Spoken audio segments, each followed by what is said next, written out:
আইয়ামে জাহেলিয়াতে কাফের মুশরিক যারা, তারা লাত, মানাত, উজ্জা, হবল, তারা যেই মূর্তিগুলির পূজা করত, তারা তাদের কাজের শুরুতে এক একটি মূর্তিকে তারা এক একটা শক্তির স্রষ্টা মনে করত।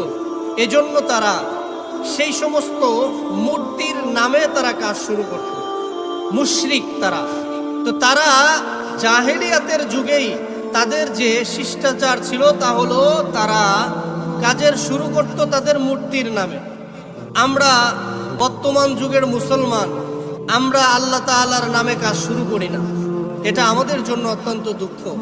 মুসলমান তারা তাদের সংস্কৃতি এগুলি পালন করতে লজ্জাবোধ করে। ভিন্ন ধর্মের সংস্কৃতি বর্তমান মুসলমানদেরকে এভাবে গ্রাস করে নিয়েছে যে মুসলমান তাদের সংস্কৃতিটাকেই বেশি প্রাধান্য দেয়, অথচ মুসলমানের উচিত হলো তাদের সংস্কৃতিটাকেই বেশি প্রাধান্য দেওয়া।